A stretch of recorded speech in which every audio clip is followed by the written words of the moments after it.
Ok, on est parti pour cette session de cours débutant. Je ferme la fenêtre ici parce que ça fait du bruit. On va voir aujourd'hui le mouvement de la tour et voir comment on peut l'utiliser dans le jeu d'échecs. C'est parti. Nous allons donc entrer dans les bases des échecs sur les chess. Petit instant promo pour vous dire que dès septembre, la chaîne organisera des cours collectifs pour ceux que ça intéresse.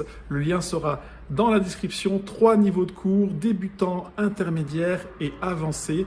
On parle de niveau en rapport de niveau Chesscom. Toutes les informations sont dans la description.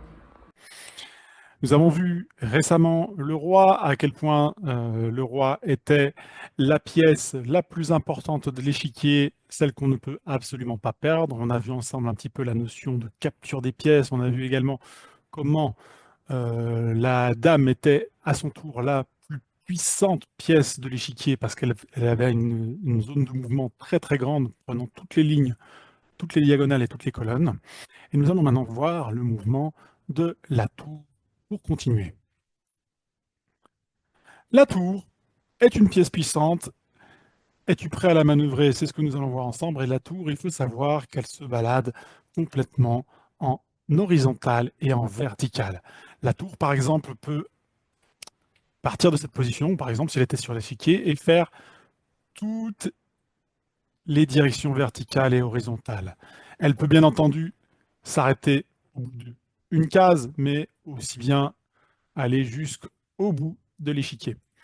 Par exemple, ici, pour attraper cette étoile, nous pouvons y aller en un coup, directement, en allant ici.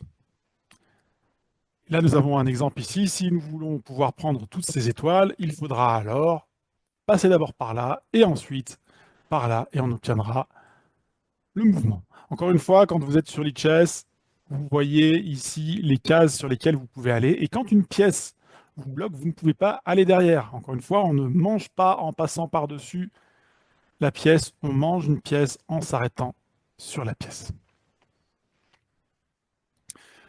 Ici, nous allons maintenant voir comment nous pourrions aller ici. On pourrait très bien faire comme ça, comme ça, comme ça et comme ça pour tout toucher. Ou alors on ferait comme ça et comme ça. Tout est possible. L'essentiel,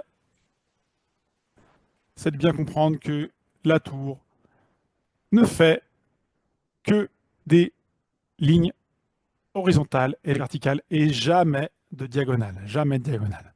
Donc la tour, encore une fois, on va lui faire tous ces mouvements.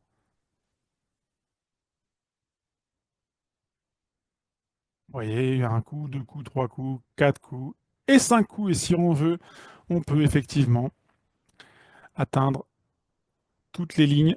On n'est pas obligé de faire un, puis deux, puis trois, puis quatre, puis cinq. On peut tout ça faire, tout ça en un coup. Par exemple, ici, on fait ça en un coup. On peut ensuite faire ça en un coup, ça en un coup, et ça en un coup. Et nous avons réussi notre exercice encore une fois.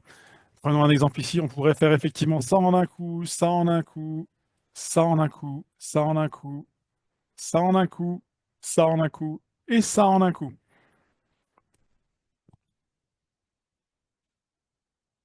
Voilà, nous avons donc vu précisément comment la pièce de la tour bougeait, et dans une prochaine leçon, nous verrons comment le fou bouge. Je vous souhaite une excellente journée.